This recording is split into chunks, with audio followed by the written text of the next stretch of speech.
¿Cuál es exactamente el objetivo de este repaso? Que el espíritu tome conciencia de la relevancia de las decisiones que tomó en vida respecto a las leyes espirituales y respecto a las consecuencias de sus actos en los demás, de si actuó con amor o si actuó con egoísmo, con el objetivo de que le sirva para evolucionar. Y para que conozca cuáles son las asignaturas que afrontaba en esta encarnación que ha superado y las que todavía le quedan por superar, ya que las pruebas de las próximas encarnaciones dependen en gran medida de la actuación que se haya tenido en las encarnaciones anteriores.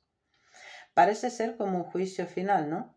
Más o menos, pero sin ninguna intención de humillar o castigar al espíritu, sino que se efectúa para que tome conciencia de sus actos respecto a las leyes espirituales y respecto a los demás seres de la creación. ¿Y quién juzga si sus actos han sido o no correctos? Él mismo con la ayuda de espíritus superiores. ¿Cómo puede ser consciente el espíritu de si fue injusto o no su comportamiento si no lo fue durante la vida física? Porque recibe la ayuda de los espíritus superiores que le aportan la claridad espiritual que por su propia evolución todavía no posee. Y dado que se juzga a sí mismo, ¿no será difícil que sea totalmente imparcial? Es decir, ¿cómo evitar que el espíritu no actúe con favoritismo hacia sí mismo?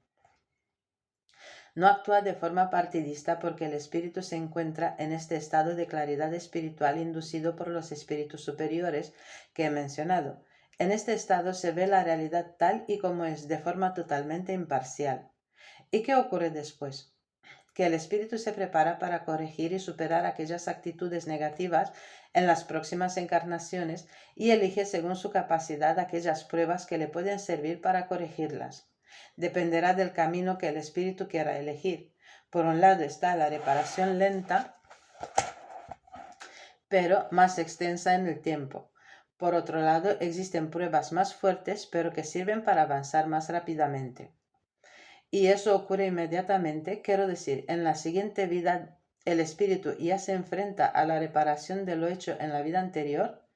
No necesariamente, porque hay muchos espíritus que no han mostrado ningún propósito de enmienda y por ello han quedado retenidos en las franjas más bajas del astral inferior. Así que retornan a la vida sin haber pasado por el anterior proceso de reeducación. Y aunque el espíritu haya iniciado su proceso de reforma, hay que tener en cuenta que al principio la voluntad de afianzarse en el bien es frágil y no puede soportar las pruebas más duras. Por ello, el espíritu tiene la opción de vivir encarnaciones de transición en las que no se enfrentará a la reparación de su deuda, sino que le sirven de preparación para fortalecer su voluntad de reforma y su perseverancia. Las encarnaciones de expiación propiamente dichas, en las que el espíritu se enfrenta a las pruebas más fuertes, vendrán cuando esté bastante preparado y con una voluntad de mejora más firme.